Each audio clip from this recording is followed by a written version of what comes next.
Hola, somos el equipo 5 del grupo 515 conformado por Fátima, Oliver y Alejandro, y nuestro tema a tratar será la lluvia ácida en la Tierra.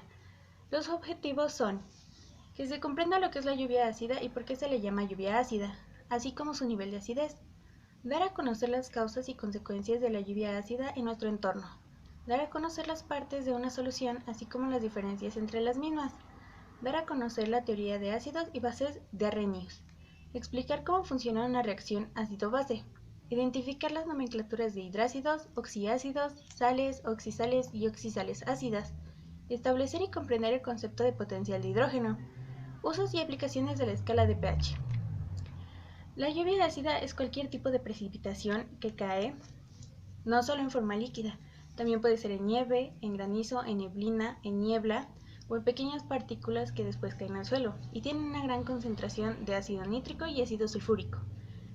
Se ven más frecuente en nuestros tiempos puesto que usamos combustible fósil, que viene de fábricas, de vehículos, de centrales eléctricas y algunas calderas, y estas al quemarse producen óxido de nitrógeno y dióxido y trióxido de azufre. La acidez de la lluvia ácida va de 4.2 a 4.4.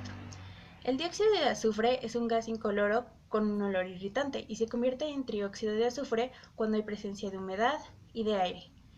El óxido de nitrógeno es la combinación de oxígeno y de nitrógeno, y la forma más fácil para conseguirlo es la combustión a altas temperaturas.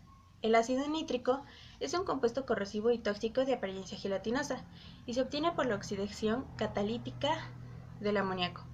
Puede dañar las vías respiratorias en altas concentraciones.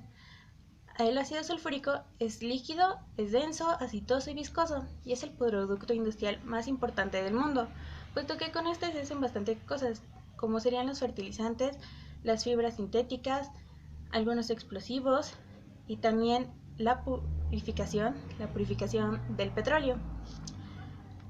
Las consecuencias de la lluvia ácida en lo que serían ríos, lagos y mares van desde que cambia el pH y pues claramente hace más ácida el agua, lo que provoca que todas las plantas, los animales, algunos insectos e incluso aves que tienen la capacidad de ser acuáticas mueran.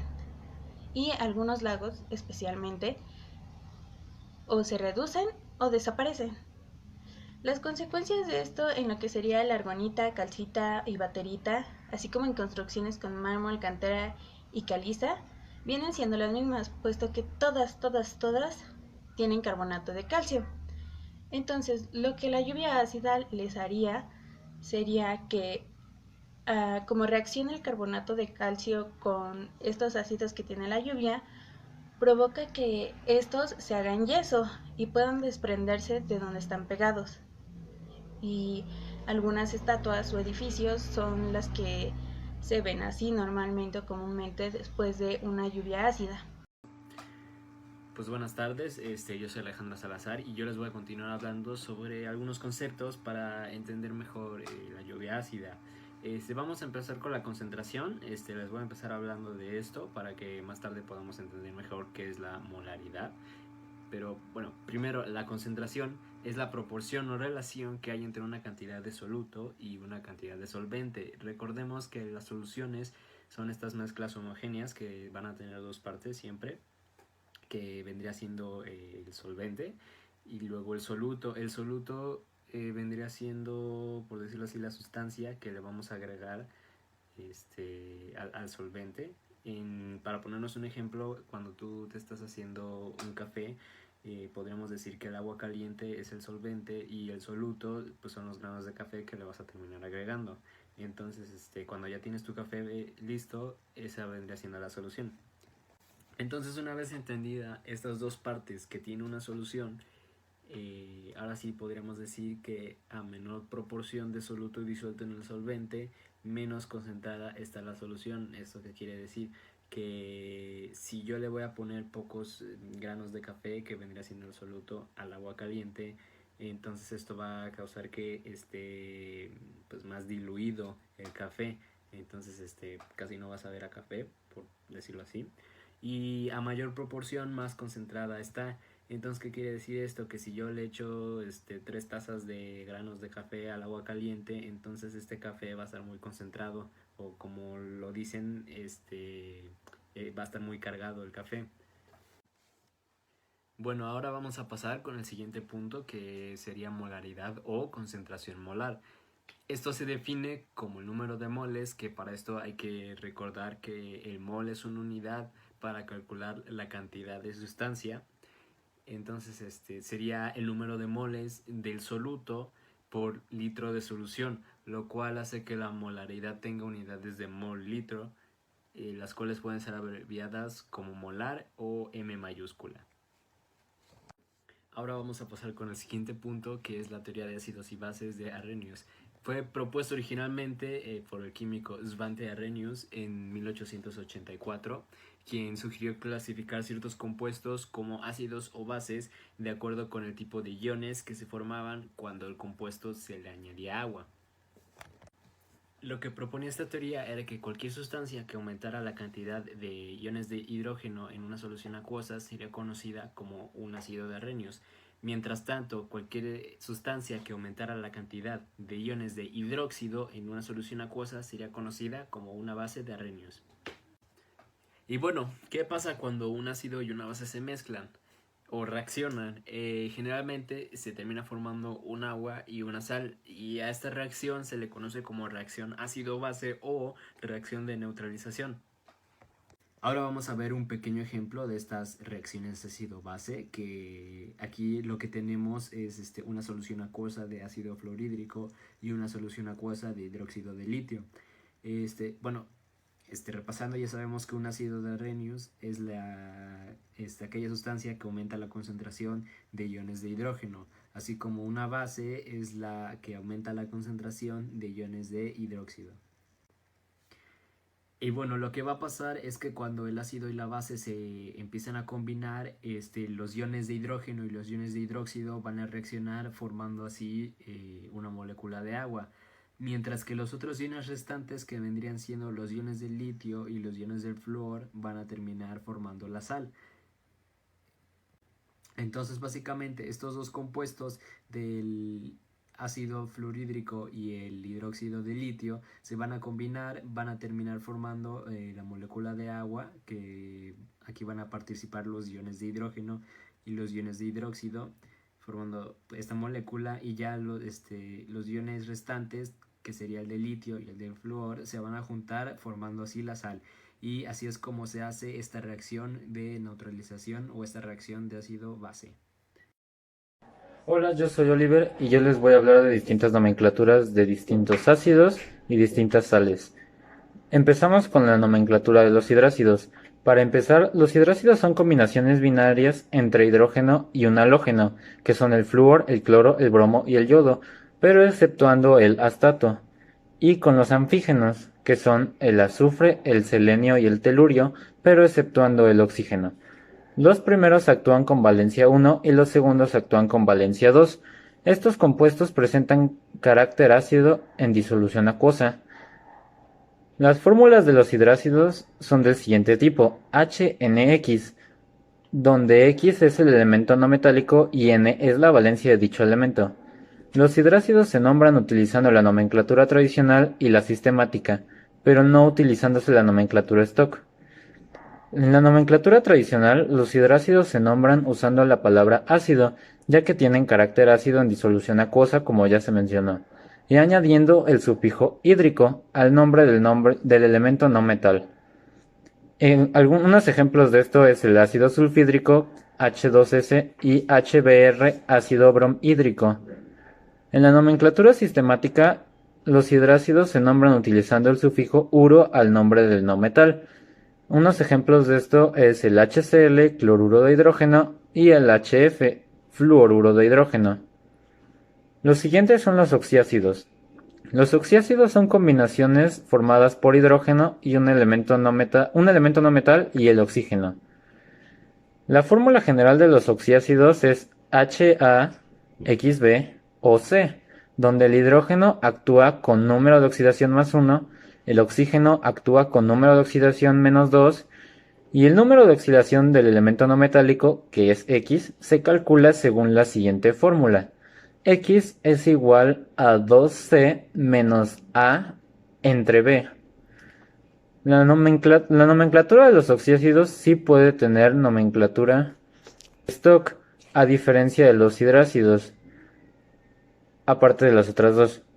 La nomenclatura tradicional de los oxíácidos se nombra con la palabra ácido seguido de la raíz del elemento no metálico e indicando la valencia con la que actúa según el siguiente criterio. De una valencia se usa ácido y el sufijo ico. De dos valencias, a la menor se usa el sufijo oso y a la mayor el sufijo ico. Con tres valencias se usa ácido, el prefijo hipo y el sufijo oso. En la segunda valencia se usa ácido y el sufijo oso, y con la mayor valencia se usa ácido y el sufijo ico. Con cuatro valencias, a la primera, que es la más baja, se usa ácido, el prefijo hipo y el sufijo oso.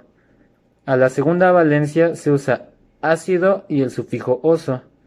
Con la tercera valencia se usa ácido y el sufijo ico.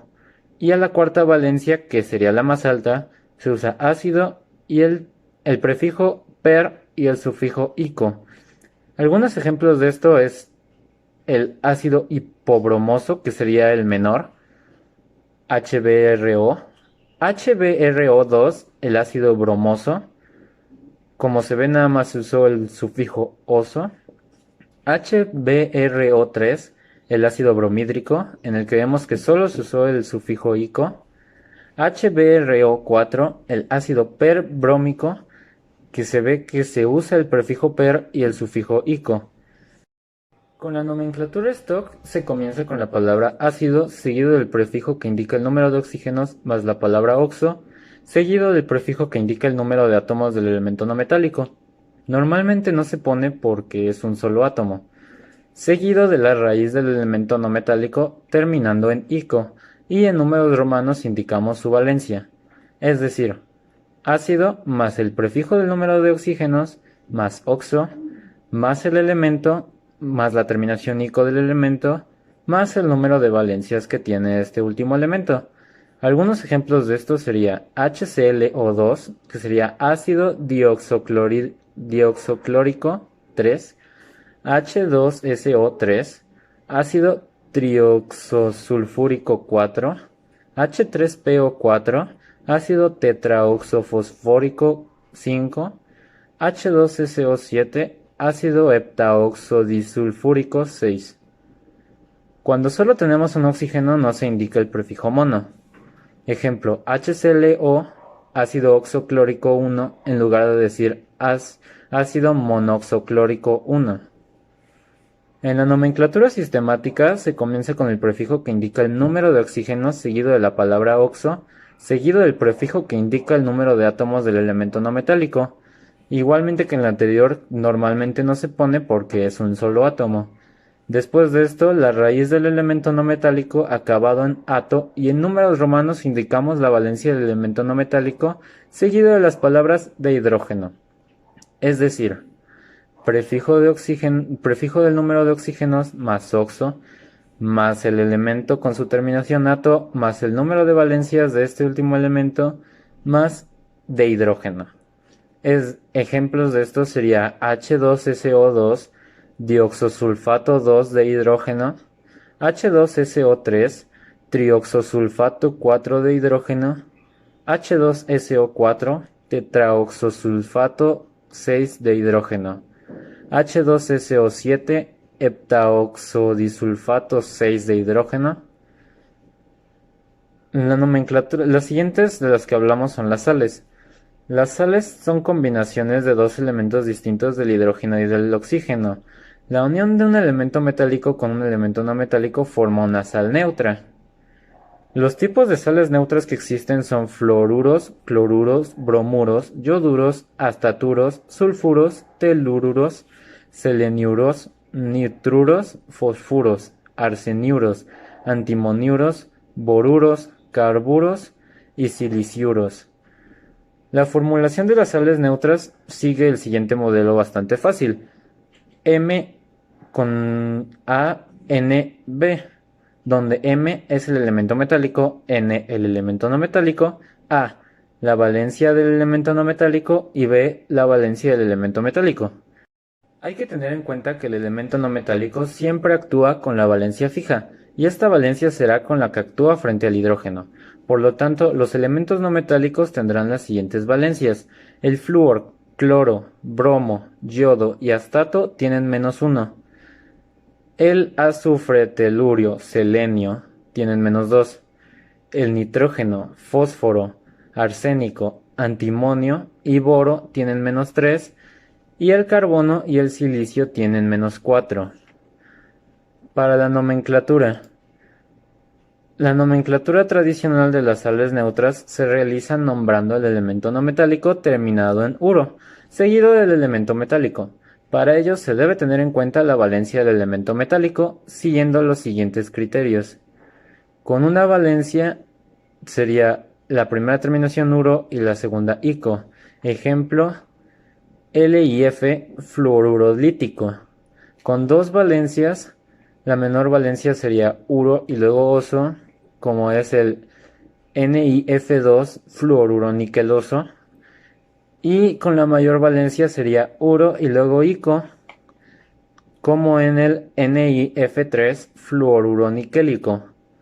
Con tres valencias, a la menor se le da primero la terminación uro, luego al segundo elemento se le da el prefijo hipo y el sufijo oso, como en TiF2, fluoruro hipotitanioso. Con la valencia intermedia se le da al primero un sufijo uro y al segundo sufijo oso, como en TiF3, fluoruro titanioso. Con la mayor valencia se le da el sufijo uro y al segundo un sufijo ico, como en TiF4 fluoruro titánico. Con cuatro valencias, a la primera, que sería la más baja, se da una terminación de uro, luego un prefijo hipo y un sufijo oso al segundo elemento, como en fluoruro hipouranioso. Con la segunda valencia sería el sufijo uro y luego el sufijo oso, como en fluoruro uranioso.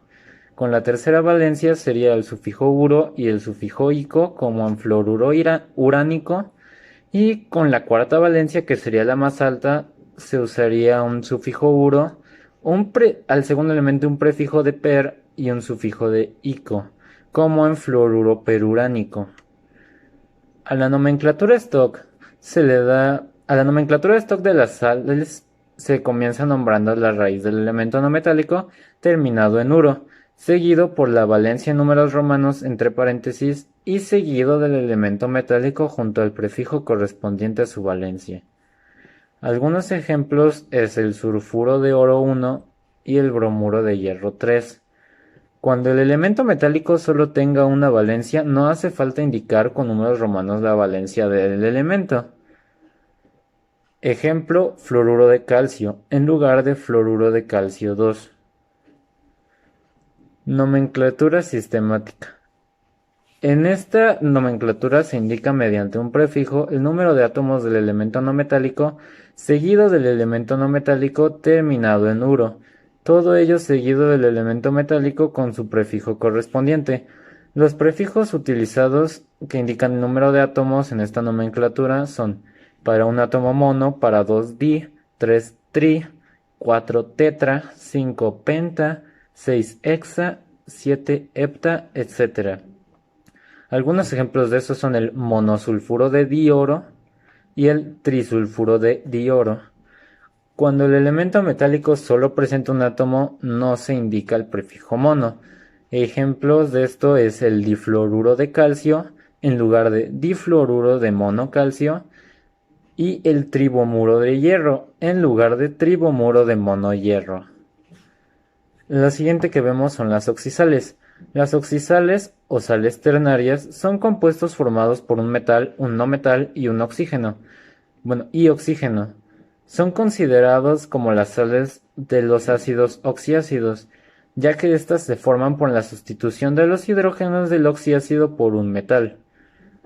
La formulación de las oxisales se lleva por una fórmula general que es Ma entre paréntesis XB o C cierras paréntesis N, donde M es el elemento metálico, X es el elemento no metálico y O es el oxígeno. Los valores de A, B y C corresponden a los valores del oxiácido del que procede y N es la valencia del elemento metálico. Existen las tres nomenclaturas para los oxisales. A la nomenclatura tradicional se forma de manera similar al ácido oxiácido del que procede, pero solo sustituyendo la terminación oso por ito y la terminación ico por ato, seguido del elemento metálico terminado en ico si tiene una valencia, oso, ico si tiene dos valencias, hipo, oso, oso e ico si tiene tres valencias, hipo, oso, oso, ico, hiper, ico si tiene cuatro valencias. Algunos ejemplos de esto es el NaClO2, que procede del ácido cloroso HClO2, pero sustituimos oso por ito, seguido del elemento metálico terminado en ico, porque solo tiene una valencia. Por lo tanto, su nomenclatura tradicional es clorito sódico, en vez de ácido cloroso.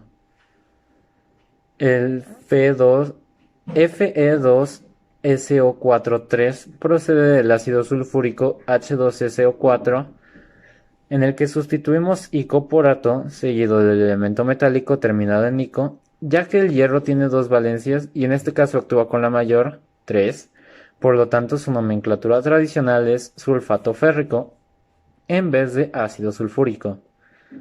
A la nomenclatura Stock se forma de manera similar a la tradicional, seguido del elemento metálico indicando la valencia con la que actúa en números romanos. Ejemplos de esto es el Fe2SO4 que es el sulfato de hierro 3, en vez de sulfato férrico, como como dije anteriormente. Y el NaClO2, el clorito de sodio, y este no lleva número en romano porque cuando el elemento metálico solo tiene una valencia no se indica su valencia. En este caso no se usaría el clorito de sodio 1. A la nomenclatura sistemática se nombra con el nombre del anión, seguido por el nombre del catión y seguido por el prefijo que indica el número de átomos del elemento metálico. En el caso de que el anión se encuentre entre paréntesis, el número de iones se indica mediante los prefijos griegos. Para 2 sería bis, para 3 sería tris, para 4 sería tetraquis, para 5 sería pentaquis, para 6 hexaquis, 7 heptaquis, 8 octaquis y sucesivamente. Ejemplos de esto sería el FeSO2 dioxosulfato 2 de hierro, el hierro actuando con valencia 2 obviamente, el FeSO3 trioxosulfato 4 de hierro, igual hierro actuando con valencia 2, y por último, actuando con valencia 2 igual, FeSO4 tetraoxosulfato 6 de hierro. Y el hierro actuando con valencia 3 serían los siguientes tres casos. Fe2 entre paréntesis SO2 3 sería trisdioxosulfato 2 de hierro. Fe2SO3 3 sería tristrioxosulfato 4 de dihierro. Fe2 abriendo paréntesis SO4 cerrando paréntesis 3 sería tristetraoxosulfato 6 de dihierro. Ahora pasamos al pH. El concepto del pH. El pH es abreviatura de potencial de hidrógeno. Es un parámetro muy usado en química para medir el grado de acidez o alcalinidad de las sustancias. Esto tiene enorme importancia en muchos procesos, tanto químicos como biológicos. Es un factor clave para que muchas reacciones se hagan o no. El pH se mide con dos fórmulas. ¿Qué fórmula uses? Depende de qué tan fuerte es el ácido. Para ácidos fuertes se usa pH igual a menos log y el elemento entre paréntesis, en donde, bueno, sería pH igual a menos log entre paréntesis H más, en donde H más es la concentración del ácido. Por otro lado, para ácidos débiles se usa pH igual a 1/2 de pKaC menos log entre paréntesis H más, que otra vez H más es la concentración del ácido. Hay una escala de pH. La escala de pH mide el grado de acidez de un objeto. Los objetos que no son muy ácidos se llaman básicos. La escala tiene valores que van del 0, el valor más ácido, al 14, el valor más básico. Tal como puedes observar en la escala de pH que aparece en la presentación, el agua pura tiene un valor de pH de 7. Ese valor se considera neutro, ni ácido ni básico.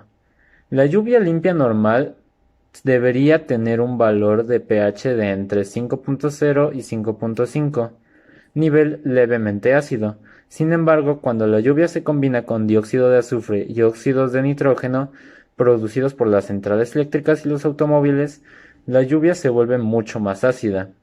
La lluvia ácida típica tiene un valor de pH de 4.0. Una disminución en los valores de pH de 5 a 4 significa que la acidez es 10 veces mayor. Hay diferentes indicadores de acidez y basicidad. Los indicadores de pH o de acidez y basicidad son sustancias orgánicas que cambian de color de acuerdo con el tipo de objeto con el que entran en contacto, informándonos así de qué tipo de sustancia se trata. Tanto en sustancias ácidas como en alcalinas, su función principal es la de dar información sobre el grado de alcalinidad o acidez de una sustancia o una reacción, es decir, sobre su pH. Existen diferentes tipos de indicadores de pH, como lo son el papel indicador universal. Existe un indicador universal, que es el que estoy hablando, que nos da el pH de acuerdo a una escala de colores. El color rosa corresponde al ácido más fuerte con un pH de 0 a 1 y el color azul a una base muy fuerte con valores de pH entre 13 y 14.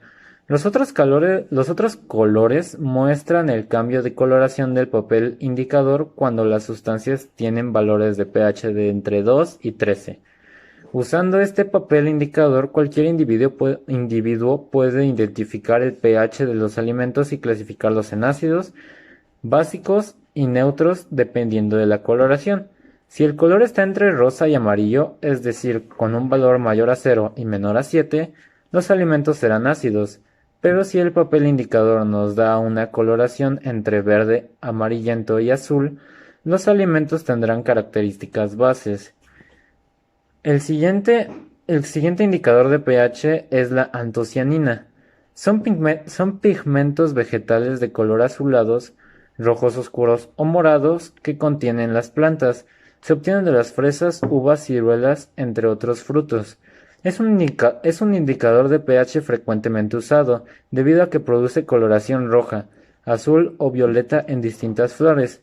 También es usada como un colorante natural en la industria textil, alimentaria, farmacéutica y cosmética.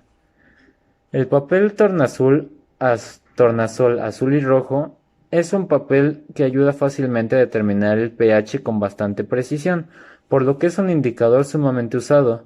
El papel tornasol cambia de azul a rojo para indicar que de una base pasa a ácido. Además, está el papel tornasol neutro que cambia del morado al rojo, indicando así que el ácido pasa a base. Bueno, y con esto concluimos nuestra exposición. Nosotros fuimos el equipo 5 y hablamos y nuestro tema fue la lluvia ácida en la Tierra.